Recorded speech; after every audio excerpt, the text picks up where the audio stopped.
The US and Japan will not apologize to the CCP. Commentary. The Chinese Communist Party wants more apologies for World War II, but instead, US B-52 bombers flew with Japanese jets over the Sea of Japan on December 10th.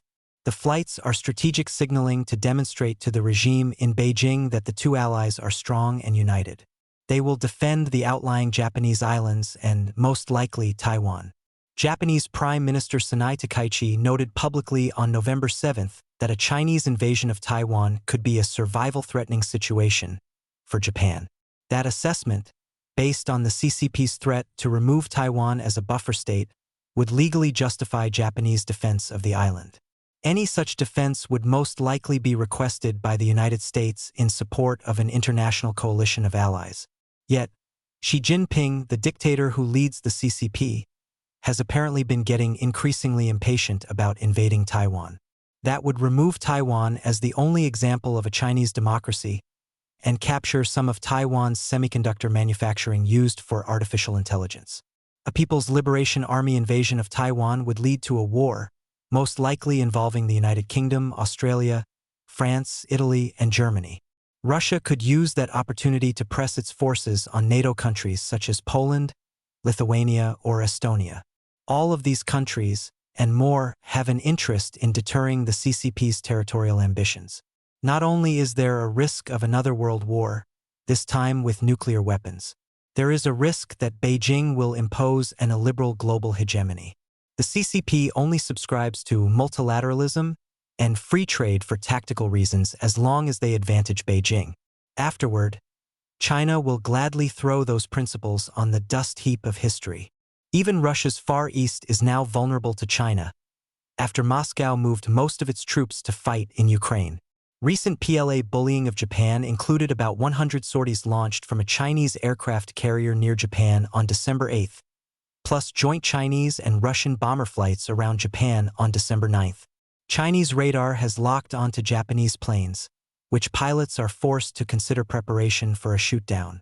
In all, the Japan Air Self-Defense Force had to scramble jets about 700 times over the past year to protect its airspace. The PLA flights and naval transits are meant to test the military readiness of Japan and Taiwan. Not responding with similar flights could send a dangerous message that deterrence by the United States and Japan was falling apart. If Beijing thinks the United States and Japan will do nothing to stop a PLA invasion, or that it is in other ways risk-free, then the invasion and a broader war are more likely. Nipping that hawkish sentiment in the bud by demonstrating the strength, intentions, and coherence of the U.S. Japan Defense Alliance is a necessity. The U.S. Japan flights take place in the context of diplomatic and economic bullying on the part of Beijing, including a death threat against Takaichi by China's consul general in Osaka, Japan. He said on November 8th, "That filthy head that has come charging forward on its own accord will have to be cut off without a moment's hesitation. Are you prepared for that?" His comments accompanied the recent economic bullying of Japan that could cost it as much as 1% of GDP. The comments and trade retaliation were widely condemned, including by the U.S. ambassador to Japan. The CCP repeatedly justifies its aggressive approach to Japan by raising the issue of China's wartime grievances. Beijing put aside its demand for more apologies in the 1970s to approach something of a friendship between Beijing and Tokyo. We now know this was insincere on the part of the CCP. China gained extensive technological expertise from Japan over these years of friendship.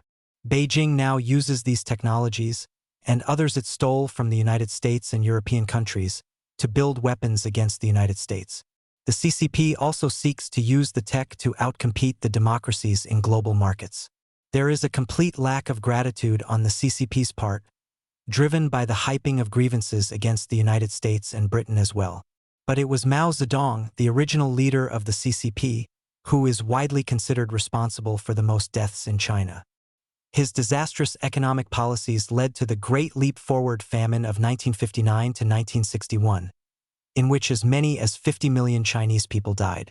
Now, Xi is willing to sacrifice more people for the CCP's misguided goal of capturing Taiwan. It is not then pacifist Japan that is threatening China. It is the CCP. The demand for more Japanese apologies is just a propaganda ploy by the regime.